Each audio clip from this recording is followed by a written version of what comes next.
So let's move on to our next trailer here. I think this is one I don't think I was expecting for a long time, but we finally got a Mickey 17 trailer after it got indefinitely delayed last year, which really worried me for the future of this movie because studios just kind of scrap a movie if they feel like it now.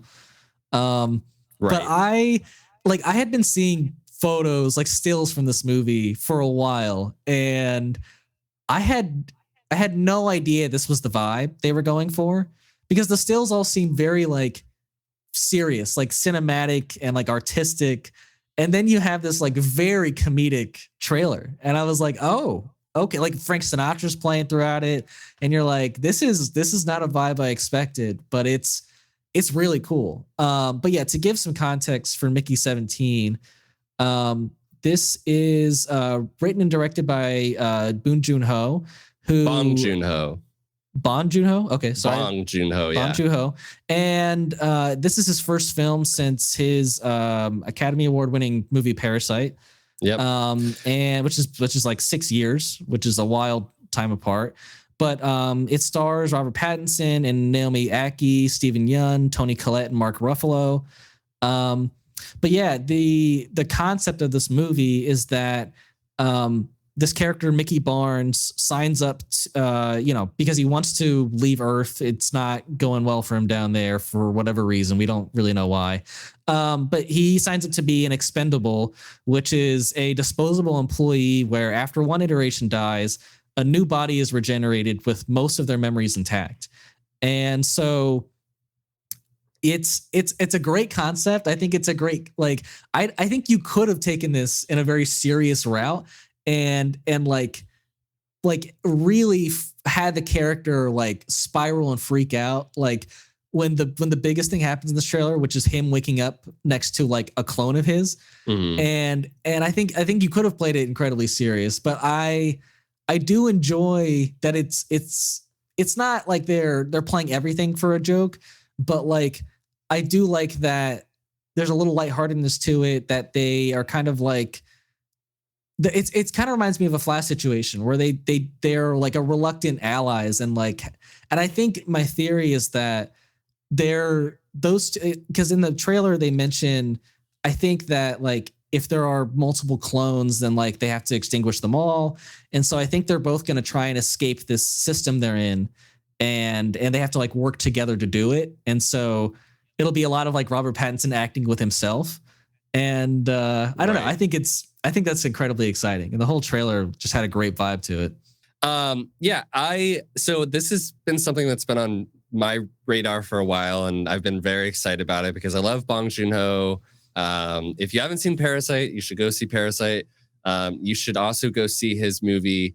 So he's a Korean director, but he also made, let me go pull it up, The Host. That is have you seen that movie? I have not. I heard about it though. That's a great, most of his movies, what's interesting about it, most of his movies do have a message kind of to deal with like climate and environmental stuff, and also a lot of like class. Yeah, I don't doubt that this movie goes right into that theme. Yeah, and I think so. This is a movie based on Mickey 7, which is a book. But like he did The Host, Snowpiercer, Okja, and Parasite. I heard Snowpiercer's really good. Snowpiercer.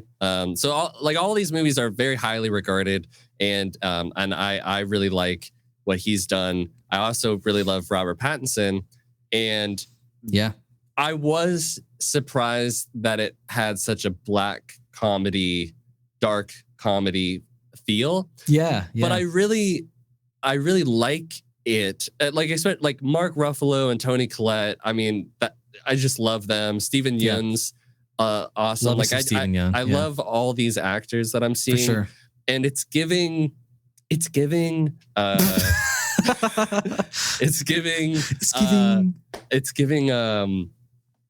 like a similar vibe to like Pretty Things, or was it Poor Things? Poor Things. Poor Things. Yeah. where it has a social commentary, but it's also a bit like off kilter and funny, but it's also quite serious. And I think it also like I only say this because it's most recently come out, and it does give a similar vibe.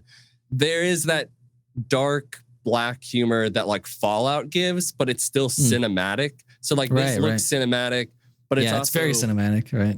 But I think that's way more interesting than if this was to just be like another very heavily sci-fi movie. Right. Yeah. So there's a element of entertainment Agreed. that you wouldn't get out of it, and maybe higher rewatchability. Not, and neither one's is like worse or better, but it makes it's a bit more interesting to me. And I love Robert Pattinson's like change in his voices as like the clones or like the different multiples of him. I love the way he plays every clone. Like I don't know, they don't show a ton in the trailer, but like they show a lot of like the first thing you see is like his hand gets chopped off, and he's like, oh, look at that, you know, and like there's one time where he's not even like dead in the body bag, and he's like, it's fine, just push me in. Yeah, you know? And I'm like, okay, great. You know, like I don't know, I love the dark humor in this. Yeah, and I don't know, I think it's not something I've ever really seen like this, where I don't know, where you have somebody just like, maybe Edge of Tomorrow comes to mind, where you have somebody like dying over and over again. Yeah. So there's like there's a lot of different like sci-fi things that are coming into play for sure. Which but it feels kind of fresh. Yeah, definitely. Even though this book has been out for a while. Yeah, and so they changed it from because like in the book, like he's like Mickey 7, so the 7th iteration. Yeah. But this time he's the 17th iteration. And I guess also Mickey 18 is there as well. So right.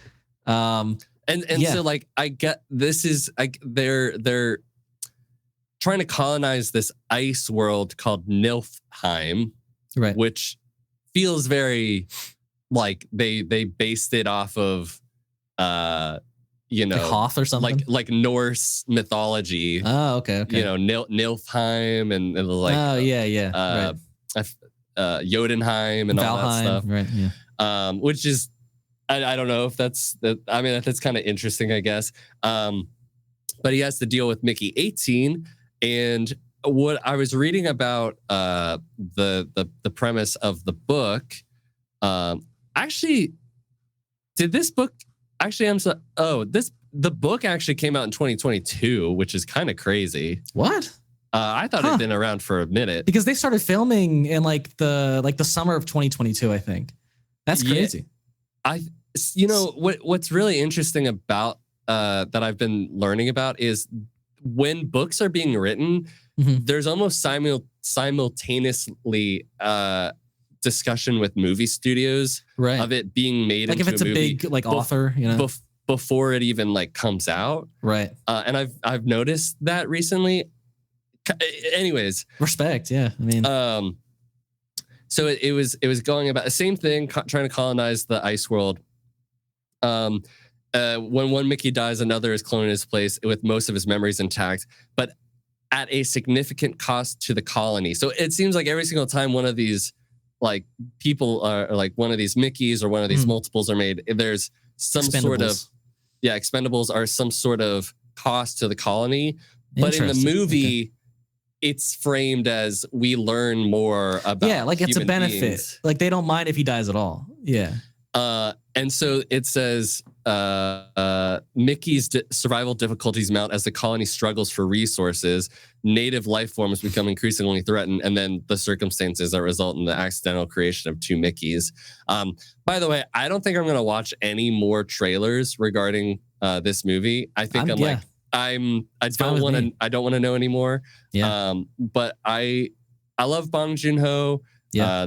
Love all these actors. I think the tone feels great. I love the concept. I think everything is fresh. Looks great. And I I'm excited to see what kind of, because with him, there's always some sort of like social commentary going on and larger conversation to be had. And I don't doubt that like the Earth is dying because of climate problems and that they're trying to find a new home or something. Like I don't doubt that's the case at all. So yeah, I think it looks fantastic. Very exciting. Yeah, and that comes out January 31st of 2025 and January 28th in South Korea, apparently.